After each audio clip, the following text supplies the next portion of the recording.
Good evening, everyone. Welcome back to Digital Talks. I am Manupreet Kaur, your host for the evening, and today we have Mr. Sahil Khanna as our guest. He is an engineer turned digital marketer and also among the top ranked digital marketers in India. He is the founder of La Paz Digital and he is also an influencer. I welcome you, sir. तो sir हम लोगों को अब ये जानना है आपसे कि आपकी जर्नी स्टार्ट कैसे हुई। सो बेसिकली मैं कॉलेज स्टूडेंट था। तो ये बात है 2009-10 के आसपास की। तो उस टाइम मैं इंजीनियरिंग कर रहा था। तो मेरा एक दोस्त था, उसने मुझसे पूछा कि भाई एक वेबसाइट बनवानी है किसी को, बन जाएगी? तो मुझे लगा मेरे बहुत सारे दोस्त हैं कंप्यूटर साइंस इंजीनियरिंग वाले, तो बना देंगे। तो मैंने कहा हाँ बना लेंगे। फिर जब मैं अपने दोस्तों के पास गया तो उन्होंने कहा भाई हमको फर्स्ट ईयर में नहीं सिखाई जाती ये चीजें। तो फिर हमने इंटरनेट से सीख के कर दिया। फिर उसी के थ्रू कुछ और काम आया, कुछ और काम आया। फिर जिनका काम किया था उनको पसंद आया, उनका कुछ काम किया, ऐसे कर करके हमने किया। और मुझे नहीं पता था कि ये डिजिटल मार्केटिंग कर रहे हैं हम या कुछ कर रहे हैं। मेरे को तो सीधा सा ये पता था कि हम पैसा कमा रहे हैं।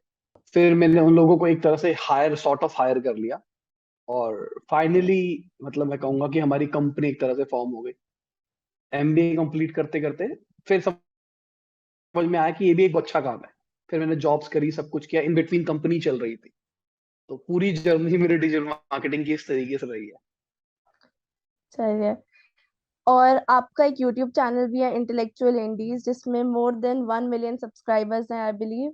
तो वो आपकी यस। जर्नी कैसे स्टार्ट हुई और आपका एम क्या था उसके पीछे यूट्यूब चैनल स्टार्ट करने पे।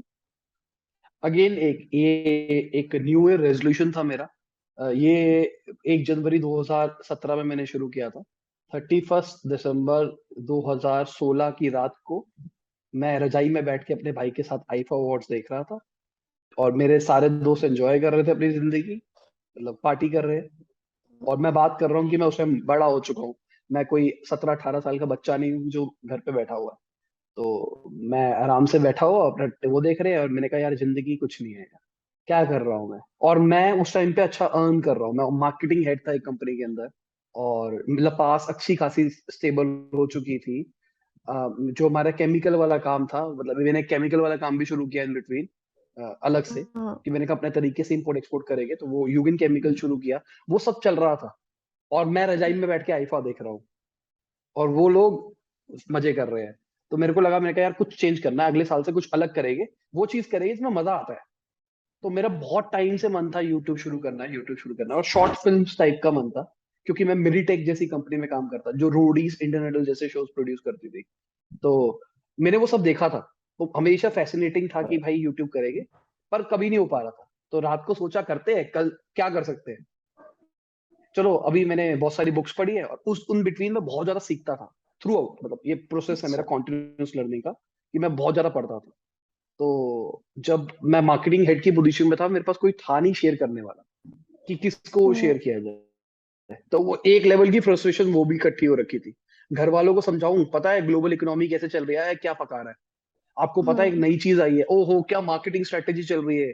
किसी को समझ में नहीं आ रहा क्या हो रहा है, सब कह रहे पका रहा है। हाँ। मैं कहा मैं यूट्यूब पे कंटेंट क्रिएट करूंगा। सुबह उठा 4 बजे, 1 जनवरी 2017, शूट किया, एडिट किया, और फिर मैं ऑफिस गया। और 1 जनवरी मुझे अभी भी याद है कि मेरे को ऑफिस जाना था।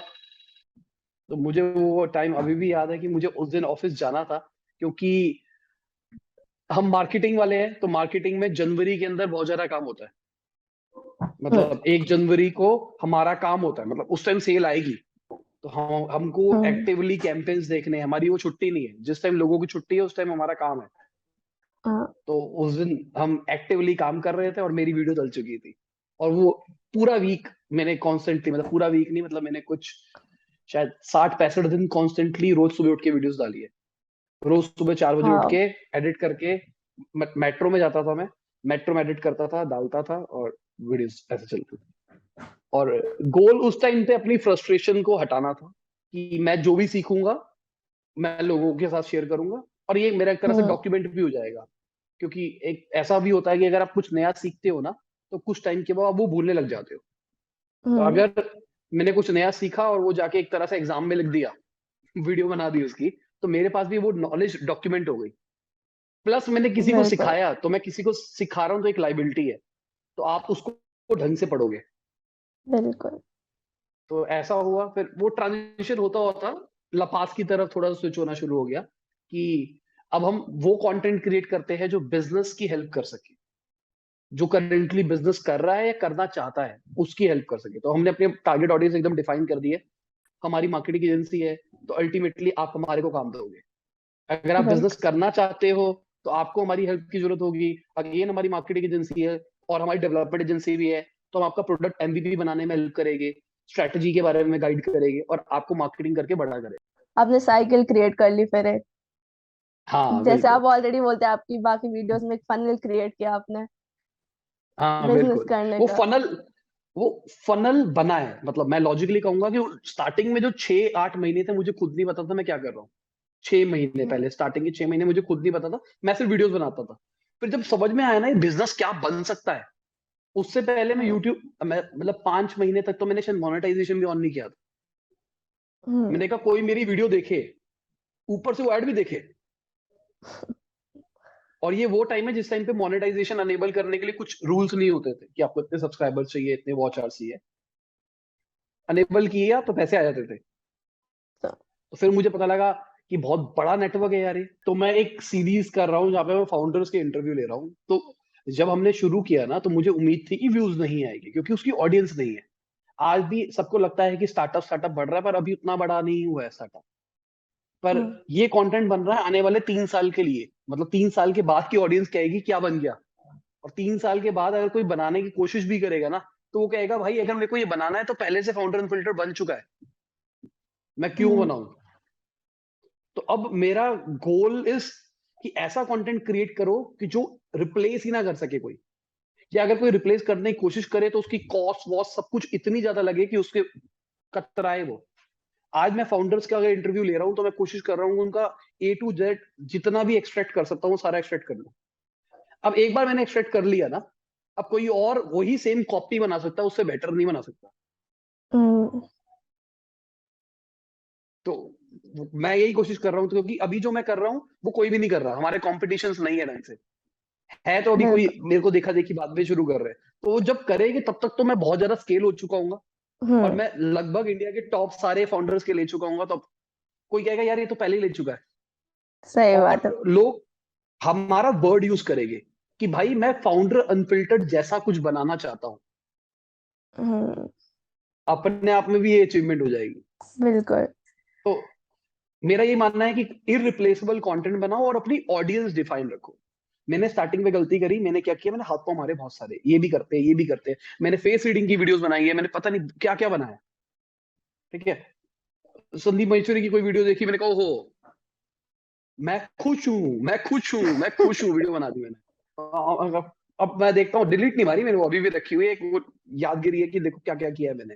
तो पहले 6 महीने ना मैंने कुछ भी किया, क्योंकि क्या हम्म। था वो स्टार्टिंग के 90 दिन तो आराम से कंटेंट बन गया, क्योंकि मेरे पास बहुत सारा कंटेंट था और रोज डल रहा था, तो पता था। उसके बाद में कंटेंट खत्म हो गया, मुझे समझ में नहीं आ रहा मैं बनाऊं क्या। और मैंने फालतू का हम्म। टारगेट बना रखा था कि रोज की एक वीडियो तो बनानी है। तो फिर वो दिक्कत आने लग गई। तो मैं तो ये कहूंगा कि सबसे पहले अपनी ऑडियंस को समझ लो, आप किसके लिए कंटेंट बनाना चाहते हो। और कोई रेस में मत भागो। आजकल सबके केपीआईज अलग हो रखे हैं, मतलब सब डिजिटल मार्केटिंग वाले शायद देख रहे होगे। हम्म।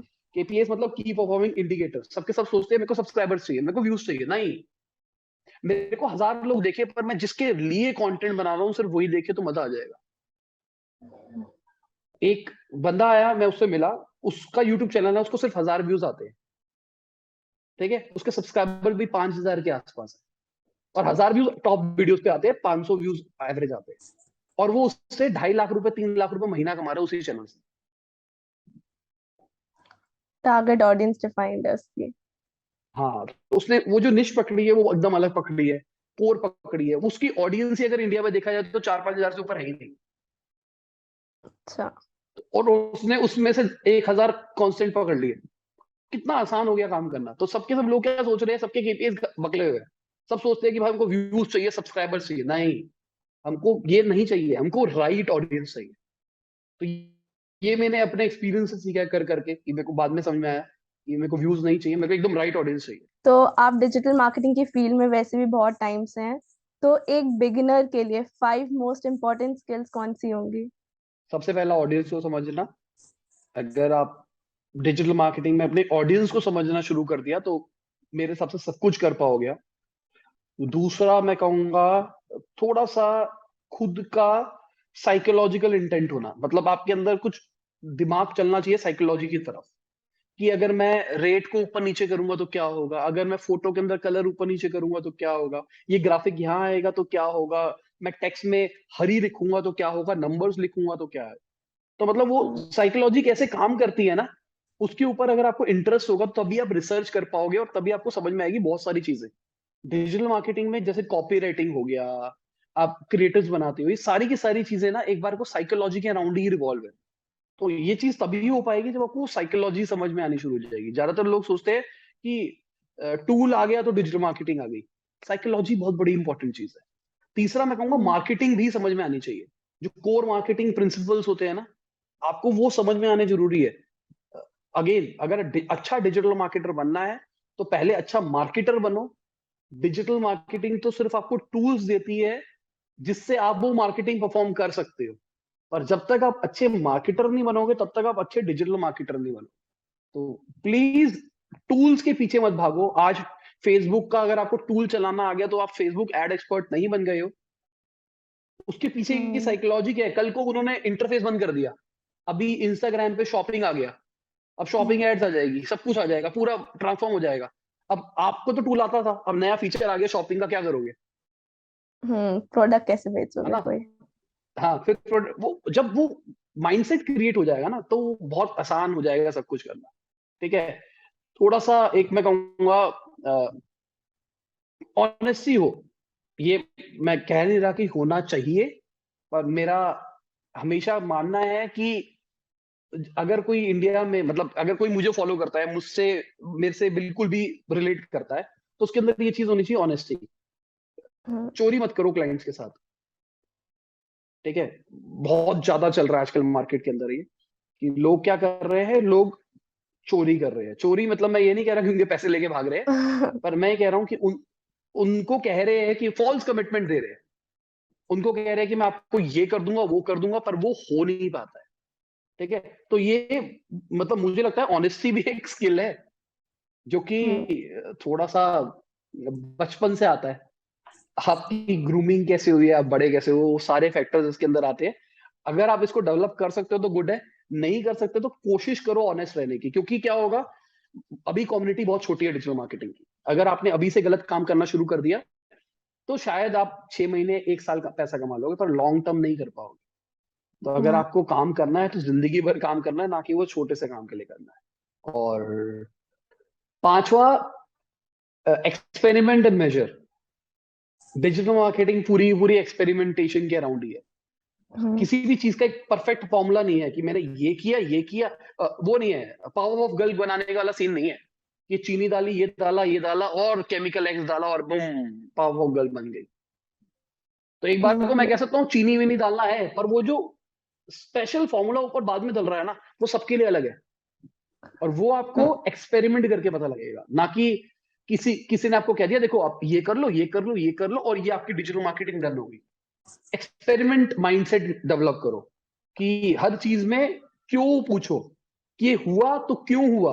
अगर मैंने कुछ भी हाथ पांव मार के कुछ भी किया, आपने इंस्टाग्राम पे एक रील डाली, वो चल गई, अब बाकी हम्म। डालते थे नहीं चली, तो वो क्यों चली, उसके अंदर समझने की कोशिश करो क्या है, उसका एनालिटिक्स देखो क्या हो रहा है, और उसको रिपीट करने की कोशिश करो, क्या मैं दोबारा से वो चीज रिपीट कर पा रहा है या नहीं कर पा रहा। अगर मैं कर हम्म। पा रहा हूं या कर पा रही हूं, तो इसका मतलब है कि मुझे वो क्रैक पता लग गया कि इस चीज के लिए ये चीज मेरे लिए सही है।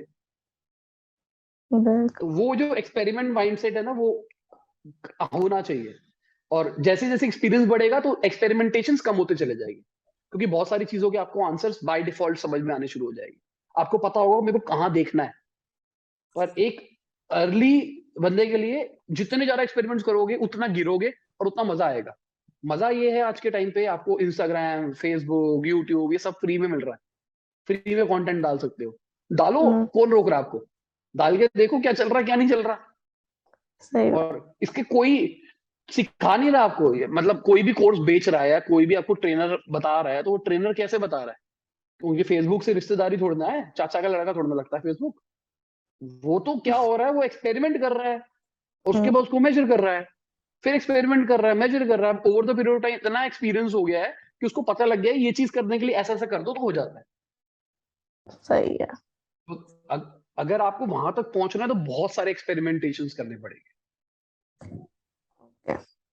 तो जैसे आपने इस फील्ड में काफी लोगों के साथ काम किया होगा, तो कोई ऐसी कॉमन मिस्टेक जो सबने करी और उनको अवॉइड कैसे कर सकते हैं?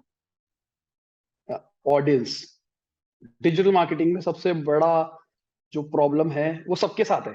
मतलब सबने कहीं ना कहीं स्टार्टिंग में करी होती है, अपनी ऑडियंस ढंग से नहीं समझ पाते कि हमको किसको प्रोडक्ट बेचना है। और एक दूसरा भी कहूंगा मैं इसके अंदर, केपीआईज, वो अपने गलत केपीआईज में मान लेते हैं।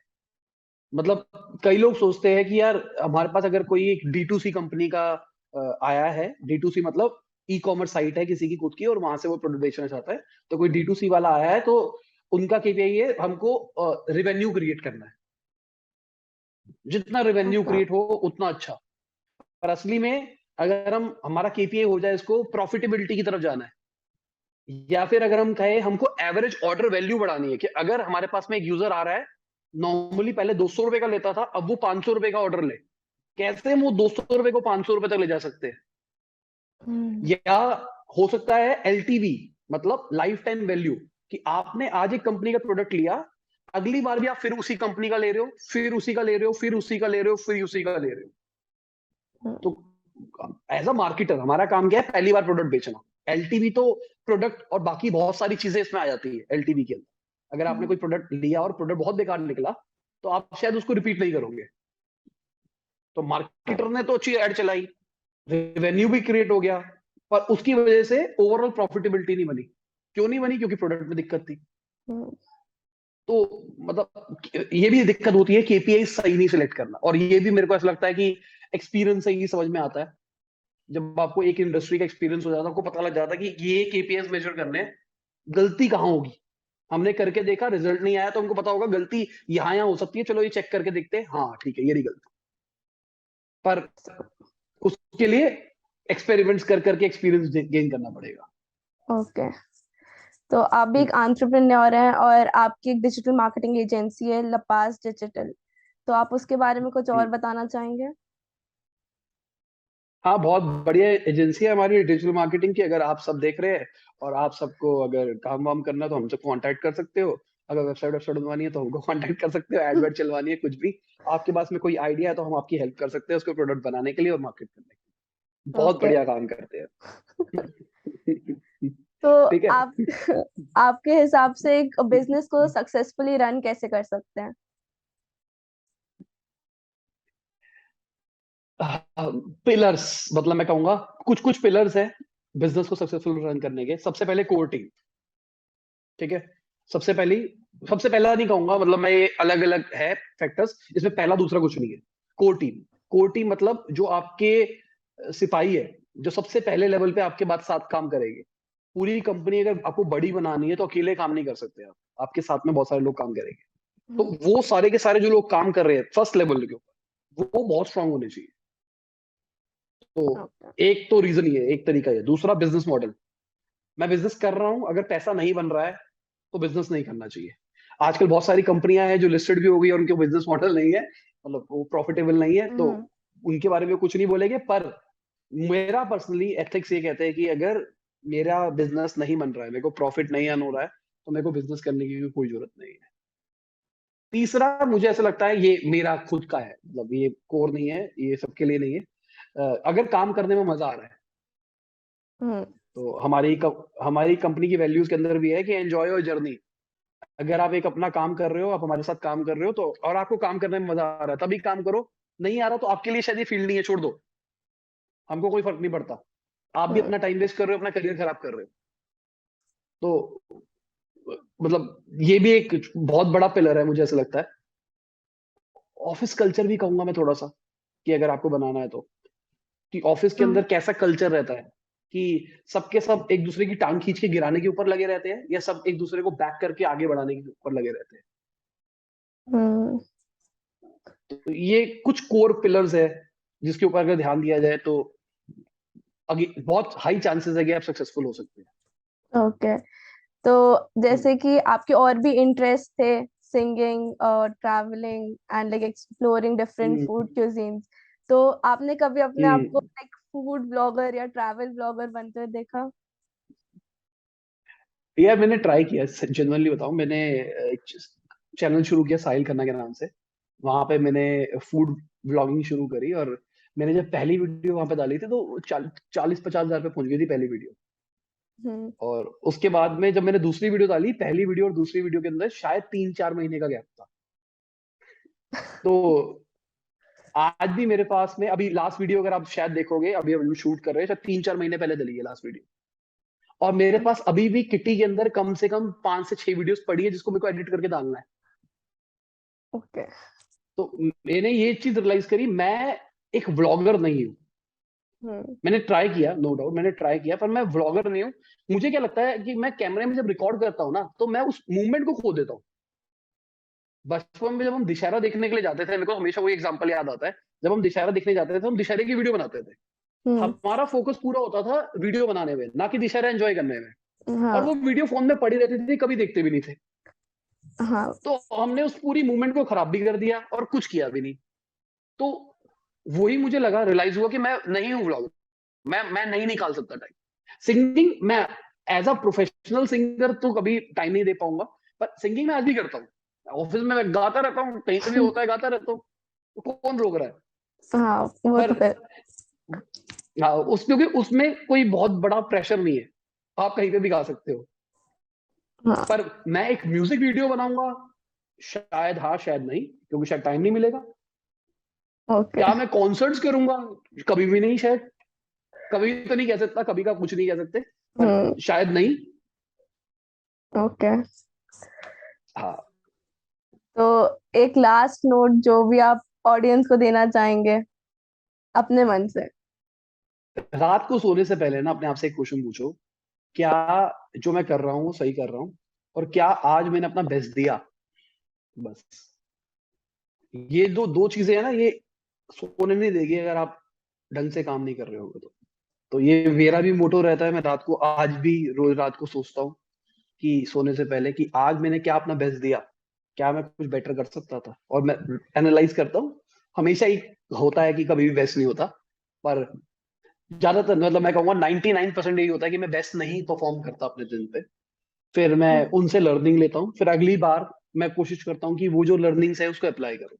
और अगेन ये भी एक कॉन्टिन्यूसली प्रोसेस है जो कि आपको डेवलप करता रहता है ओवर द पीरियड टाइम। और बहुत ही डीप चीज है, क्या आप अपना बेस्ट कर रहे हो?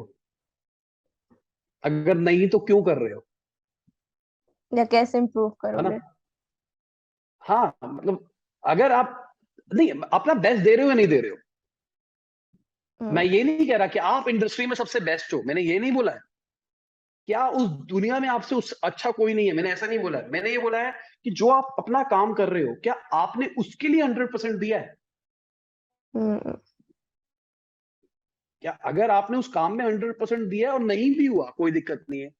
अगर हमने दिल से 100% नहीं दिया है, तो क्यों नहीं दिया है? और ओके, कॉन्स्टेंटली हम नहीं दे पा रहे और मन नहीं कर रहा 100% देने का, तो मतलब वो काम में इंटरेस्ट नहीं है ना, छोड़ दो। सही बात है। बहुत ओके। डीप प्रवचन है ये। Okay, thank you so much, sir. It was a pleasure having you on board with us. Thank And you it was really fun talking to thank you you. And seriously, बहुत thank you ज्यादा information मिली आज, सिर्फ digital marketing के ऊपर नहीं, life के ऊपर भी। Thank you so much. Thank you thank you